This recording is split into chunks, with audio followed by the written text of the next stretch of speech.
Okay, so the third important thing that you need to think about when purchasing a rental property is how are you going to manage it? Are you going to act as landlord yourself and manage the property, or are you going to outsource it to a accredited rental property management agency?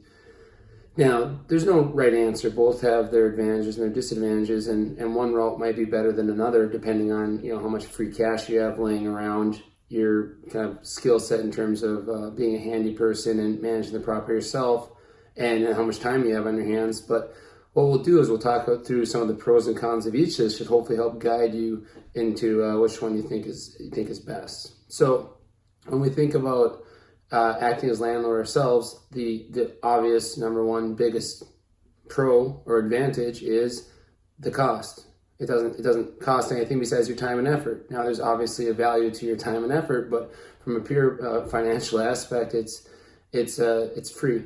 So that's a big pro. I think the other thing I like to think of as a pro is that you're at the house more often because you're over there dealing with different things, and that allows you to keep a better pulse on the quality and condition of the home and potentially identify issues earlier on, or identify them before they are issues. Whereas when you have a rental property management company managing the property, they might not be going out there as often, or they might be sending out different types of service people depending on the needs. And those people are just there to do one particular job and don't really have the skin in the game like you do, being the owner of the house, wanting to make sure it stays in good condition. All right, well, the cons are, the most obvious con is that it's a fair bit of work, right? You're essentially on call 24/7. If someone calls you with an emergency in the middle of the night, you need to be able to know either how to fix things yourself, or if you don't, who are the right person or the right type of repair person to fix those things, and be resourceful in figuring that out. You also need to do the effort to find new tenants if a tenant moves out, or you need to book tenants lease it to tenants for the first time, which means could be showing it to a lot of people before you find that first tenant that wants to sign a lease. As well as you have to draft a lease and understand that. We'll talk a little bit more about understanding the law and how that and leases in the next section, but just know that's more work that would be there.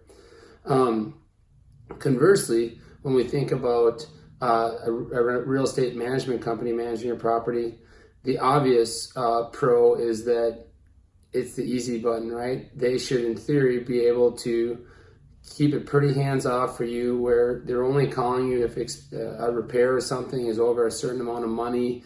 They're going to advise you on what comps in the area that they're comparing it to would say that you can rent it for when you're going to lease it.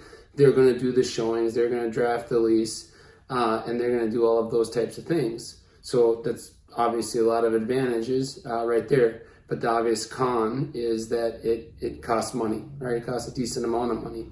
Typical fee structures for these companies would be the first month's rent is completely taken by the company as they call it for marketing and finding the tenant and drafting the lease, etc. So in that first month, you'll still have your mortgage to pay, but you won't get any rental income coming in.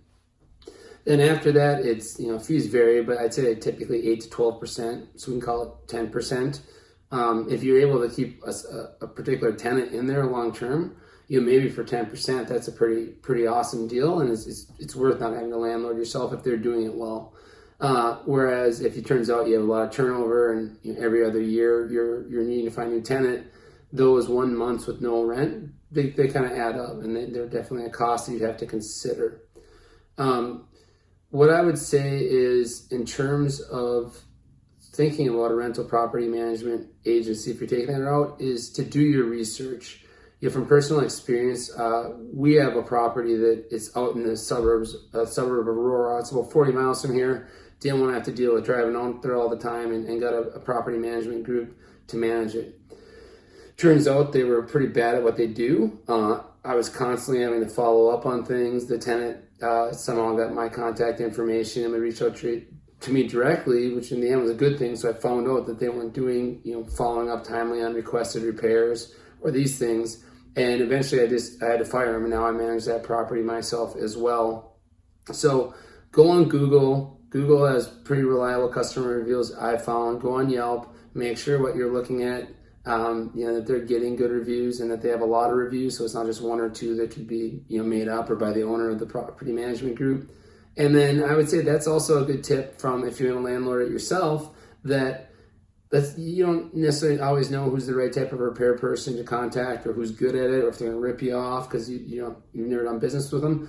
I've found that rather than even having to reach out to a bunch of people I know to find out who could help us or who's good at a type of repair, that someone's got a 4.7, 4.8, 4.9, or even 4.5 on a Google review with a solid number of reviewers, like 20 or 50 or more, that I've had very positive experiences. And so I would say for that as well is make sure that when you're looking into repair people and all that, to consider the reviews, because they're smart and they know that it's a word of mouth and a customer service industry. And if they're not giving good customer service and fair pricing, that they might not get as much business.